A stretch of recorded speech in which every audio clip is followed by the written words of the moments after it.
everyone. My name is Rhea, and we're going to be teaching out of the Peaceful Solution Character Education Program book, the Self-Control Unit. And I'm going to be taking off where Patricia left off. And what did you think about the first class? Can anybody tell me something that you learned out of the first class? Yes? The self-control is the foundation for positive moral character. Yes, it definitely is. Anybody else? Something that you learned that you haven't? Yes. That your thoughts lead to feelings, which leads to your actions, and as a result of that, you either have positive consequences or rewards. Right, and that's for sure. And we all want the rewards, not the consequences. Did you have? Okay. There actually is a process whereby you can get yourself back under control. Yes, most definitely. Anybody else? Okay, let's give Patricia a hand, by the way, because that was a wonderful class. Now, I'm going to pick up on page 11, and I'm going to be focusing on your thoughts. And it's guard your mind. And you know that old saying, you are what you think you are? Well, you are what you think you are. If you think you're stupid, you're probably going to be stupid. If you think you're smart, then odds are you're smart. It all starts right here in this little brain, which is really a gigantic brain. Now, before I came across the Peaceful Solution Character Education Program, this book, Self-Control, not this one I wore my first one out, I did not understand what self-control was. To me, self-control was, well, I'm not going to eat that piece of cake today.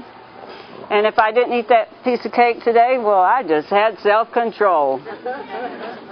I never really understood. And I can honestly say that I lived on my emotions because I didn't know that self-control starts here. It starts in the mind. Now, stop. Everybody stop right now and think, are you thinking a positive thought or a negative thought? You don't have to tell me. But 20 years ago, I could have told you right away, it's negative. But I didn't know that. And most of us don't. You know that 4 billion thoughts goes through our mind every second. Can you believe that? Our thoughts enter our minds faster than the speed of light. Now, you might wonder why you're confused. But really, just think about that. And we observe 2,000 of those thoughts. I can't believe that I think that many thoughts. But all of them aren't conscious. And all of them we don't spend any time on. There's some thoughts, though, that get stuck in our mind. And it's up to us which ones we allow to be stuck in our mind. Now, I know with me, before I learned about this program, I could spend a whole day thinking about that person that hurt my feelings. Have you ever done that? Anybody ever done that? You spend a whole day thinking about a situation that didn't really mean anything, but you spent your whole day, that's all you could think about. I can't think about anything else. But why couldn't we think about something else? Why not think about something else? Wouldn't it be better to think about the piece of cake? Really. But we don't know. I didn't know till I read this book that there was a way to learn to think about something else. It never entered my mind that I needed to. That was just the way I lived my life for over 40 years. But this book, this program can change our lives. It can make you know that you think about what you're thinking about. A great thing I learned to do out of the book, I made notes. Because the founder once said, I heard him give a class, and he said, when you want to overcome something that you're doing, that you do on the spur of the moment, think up something that you're going to replace it with. If you stub your toe and you say a curse word every time, think about a different word to say. And then plan it, and then practice it in your mind. Act it out. Because our minds don't know the difference If I act like I'm joyous, my mind doesn't know that I'm not. It thinks I am. If I smile, that's what my brain takes in. And everybody right now, stop and put a smile on your face. Just smile. Now tell me that you didn't get a lift. You automatically get a lift. And that's how our thoughts are. If it's a positive thought, you automatically feel better. Negative thought, you automatically feel bad. So we have to start finding ways. That's the first thing you have to do. I can tell you right now is find a way to control your thoughts.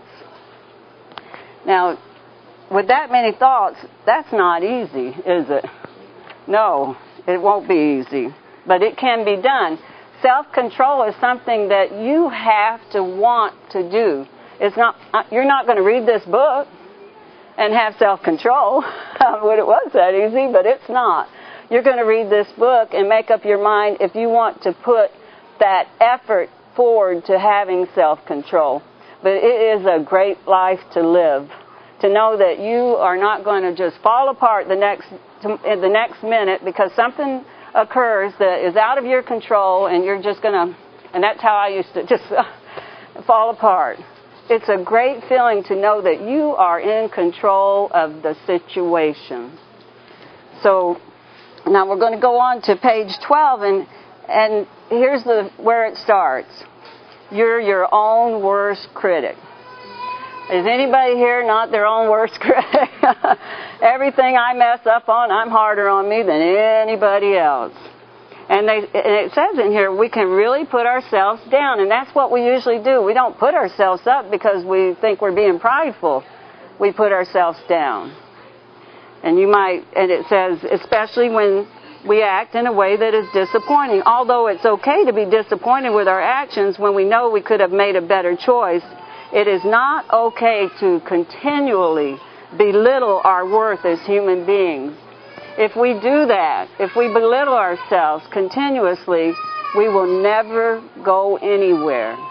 And that's when you get into risky behavior and things fall apart in your life and you end up with divorce or whatever because you have no self-esteem. It says if you become disappointed with yourself, examine the thoughts and feelings that led to your act in a certain way. Then focus your thoughts on what you need to change to have better choices. And we can, I used to think, well, I can't focus. Are you crazy? I'm upset and I can't focus. Just forget it. I'm just upset. But you have to practice it. A great way I found was to make notes and how, great thoughts to replace the bad thoughts. Because when I'm upset, I can't think of a great thought. There's no way I can think of a great thought. So I literally wrote down great thoughts, things that make me feel great, and carried it in my pocket and still do sometimes. And if I was upset, I pulled that out and looked at it and started thinking on it. Okay, so, and I know in the first class they talked about like how we did the little thing there with someone feeling overwhelmed.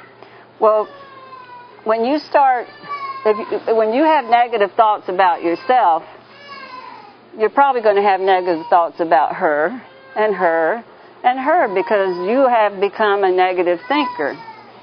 So it's not only what we think about ourselves, it's what we think about other people. Once you start getting your thoughts under control about yourself, then you can start getting your thoughts about other people under control. And our thoughts are what we perceive. It's like if people do things that get under your skin, they may frustrate you because you perceive their action to be unfair or mean. So everything starts with a thought and then how you perceive it. Okay, have you ever perceived something and it just turned out to be not so at all? And I'm going to give you an example because I had studied all this and everything, and then one day at work, I'm a supervisor of a cafeteria, and I had to get on to somebody, correct them and tell them they couldn't do something, and I thought, oh, they're going to be so upset. I know they're going to be upset. So I thought about it, and the next morning I went into work, and yep, they were upset. I knew they was going to be upset. Now what am I going to do? And then I got to thinking about what I had studied. And I thought, were they upset? Were they really upset? I said, okay, tomorrow I'm going to go in and act like nothing occurred and just be normal. And they were fine. They were fine because I went in and treated them like they were upset, so they acted like they were upset. So then when I went in and treated them like nothing was wrong, they were fine, right? So you see how we can set things up by what we perceive, and 9 times out of 10 what we perceive isn't going to be, and it's not going to make any difference anyway. If that girl walks past you and you think, oh, did you see that? I haven't done anything to her. What's wrong with her? And she'll walk on and go on about her business. Or you can say, oh, she must have been busy. And you can go on about your business and never get upset. She'll never know. And would it make a difference if she snubbed you? No. It's only what we put here that makes the difference, the way we think. So you're going to start building great thoughts, giving up bad habits. And then you run into, you've got to be very positive in what you say. Everything you say and think, well, I'm a very forgetful person, say. And so I say, I'm not going to forget that tomorrow. Well, what have I done, really? I have still put a negative into my mind. I'm not going to forget that tomorrow. I have still built on a negative. So instead of saying that, I should say, I'm going to remember that tomorrow. And these things, little things like this, are very important. And I really got into that for a while, so it really helped me because I was always thinking of positive ways to say things, and then I became more positive about it. So I passed out some cards, and they have the negative way of making a statement, and I want y'all to come up with some positive ways that we can, these are things that a lot of us do, have problems with or whatever, so we can come up with a positive way that we should actually say it. Now, could I have reader number 1? There's a 1 on your card, right here. I am not going to oversleep tomorrow morning. And you covered that well. Okay, so anybody have an alternative? Yes? I'm going to wake up on time tomorrow. Right, see, the difference, even when you say it, you can tell, was that what you were going to say? Yes, okay. All right, how about number 2? Question number 2. I am not going to, I am not going to eat too much junk food today. That's a tough one. Did y'all hear that? I am not going to eat too much junk food today. I would Yes. like to start eating more healthy. Yes, yes. See, I would like to start eating more healthy. Anybody know another way we could say that? Yes. I'm going to make healthier eating choices. Right, right. Yes. I'm going to make sure I have my garden salad first before anything else. Me too. That sounds great. Okay, number 3. Number 3? Oh, I'm not going to be late for work anymore. okay. I'm not going to be late for work anymore. That's a tough one. Yes. I will arrive at 9 a.m., which is my start time. You get to go to work at 9 a.m.? Yes, ma'am. That is great. I'm going to work with you. But that is the case. I've been late, so Yeah. that's something I need to work on. Okay. Anybody else? Oh, here we go. I actually did this, and I took it a step further. And whenever I made up my statements, I said, I always do this. So I would say, I am always early. And I say it as if I'm already doing it. Not like I will, but I am. Mm-hmm. So That's that my great. brain, because my brain doesn't know the difference, right? Like, Right. So if I say I I'm gonna am try that. always early, Yes, that's then great. it really helped me to do it. Now that I'm going to have to switch my way of thinking. All right, number 4. Oh, let me get back here. I'll get my exercise today. I am not going to let anyone make me angry today. Mm.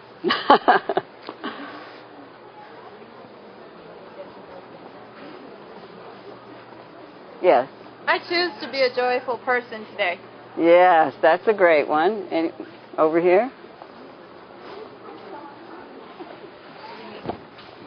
I will practice self-control. Yes, yes. Anybody else? I like to say sometimes I'm going to be calm, cool, and relaxed no matter what. And I'm working on it. Okay, number 5. I am not going to sprout anymore when I don't get my way. Not going to pout anymore. Anybody?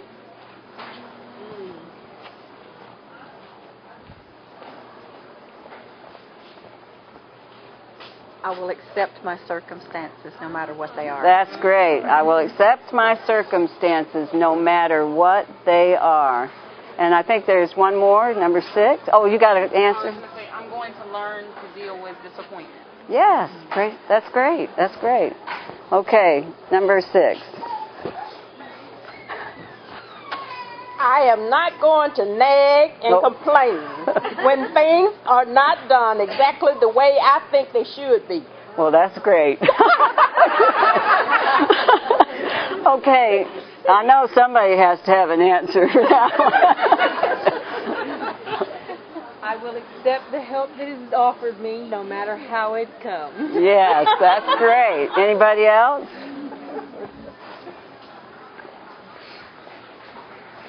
I will be thankful that someone else was willing to put forth some effort. Right.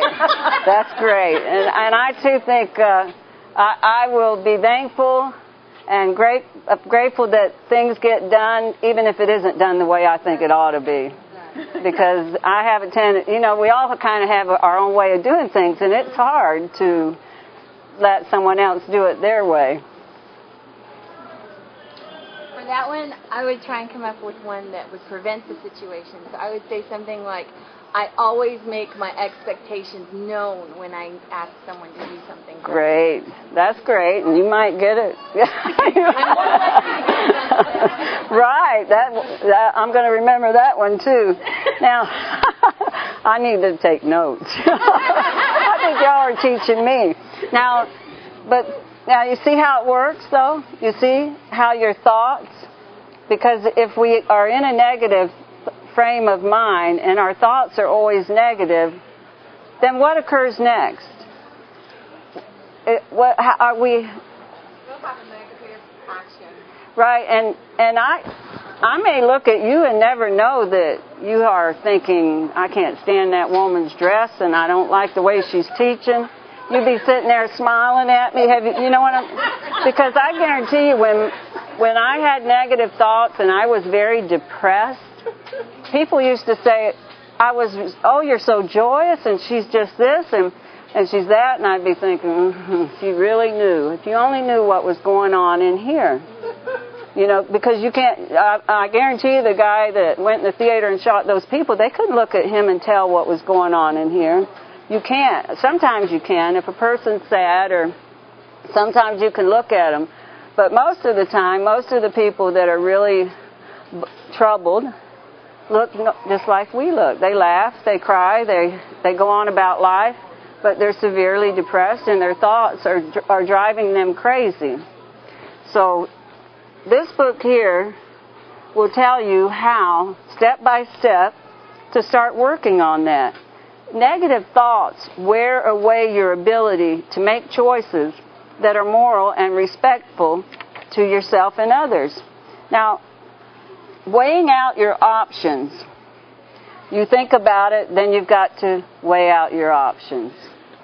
If you're having a problem, you got in a fight with somebody, and you're feeling down about it, you're negative, then you've got to stop and say, what can I do to fix this? How can I get control of this situation? Because if we're in a situation, it's because we haven't had control. Because I can't get you or you into a situation if you have self-control and you don't allow me to. Right? I can't pick an argument with you unless you're willing to argue back with me.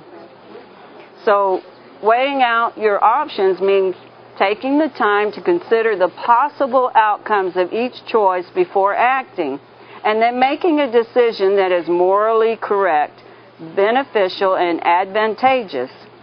The proper decision is made only after you have weighed out your options. Now, we know it has a, I don't know, stop. I don't know if y'all are familiar with that yet, but if you've been in the classes at all, you would be. So you're going to stop. You're thinking. You're going to stop. Wait a minute. That's negative. I'm getting upset. Stop. You might have to, I have to go out on the ramp or, somewhere away sometimes. Just stop. Shut my mouth. Right? Control. And then think about it. How can I, and if we always think about it in a positive way, don't think about how can I get out of this, or how can I, think about how can I fix this? What can I do, me? I can't do for you, but what can I do to make this a better situation? And then you proceed. Because that's what self-control is all about. It's about having control of the situation. So I was thinking about, because I had the job thing. And I know I always go to restaurant work because I've been in it all my life. But say you're in the restaurant and you're a waitress and you didn't make a coffee and nobody else made coffee, and your boss comes up and says, you need to make coffee. How come you're not making coffee? What would your first thought be? And anybody know? I mean, yeah, me too. That's the first thing I would have thought. Well, what about her? Am I the only one serving coffee around here? But no, see, that's what we have to stop. Because it doesn't matter. Well, he didn't get on to her. Well, how do I know he didn't get on to her? And what's that got to do with me, right? My boss said make coffee. And I need to make coffee. So what should we do? How can you turn this around? Situations like this. Yes. Oh. Apologize.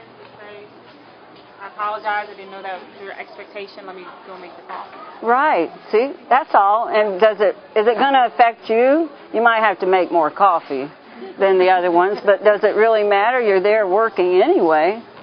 Well, I was going to say, if the boss is coming to you and asking you to make coffee, then maybe you could ask a question back. Would you like me to be responsible for that all the time? So that's great. Positive thoughts could be with you. Right, and then you might get a promotion even out of this.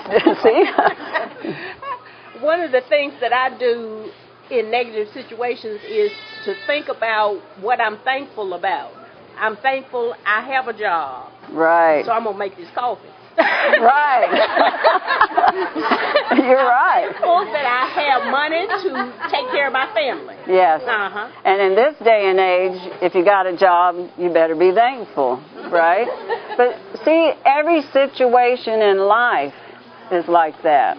Everything throughout the day, from the moment before you even get up, when you start thinking. What do you think about when you wake up? Okay, right away you wake up, what's your first thought? I have to admit, some mornings I think, oh my, I don't know if I can get out of the bed. But then I think, no. Yes, of course you can get out of the bed.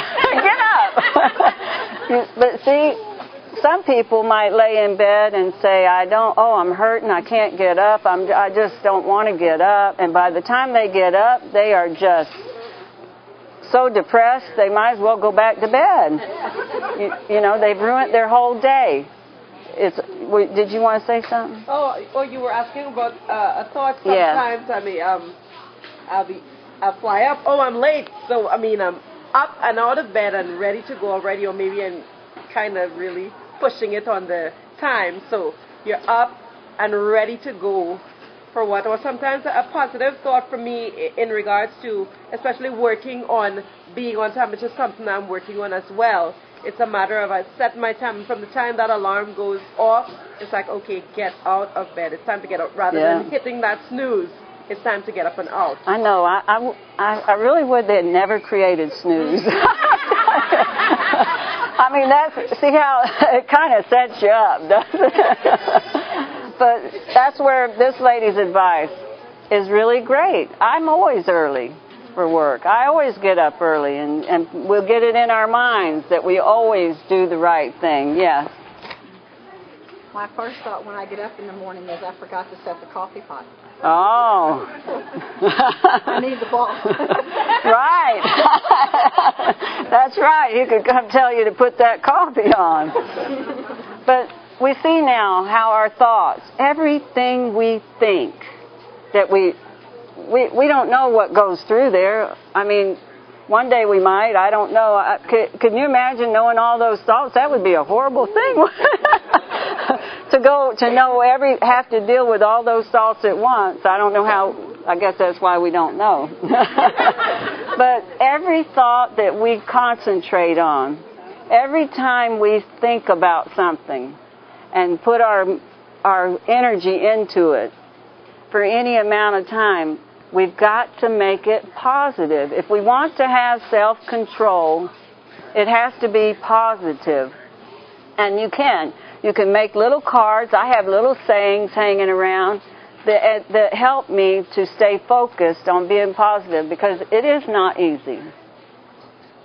Well, yes, it is. It's easy if you set your mind to it and if you really want to do it. But I can testify to you myself that it's a much better life, a positive life. It's a much more fulfilling life. And I would never want to go back to a negative way of thinking, and I don't think anybody does.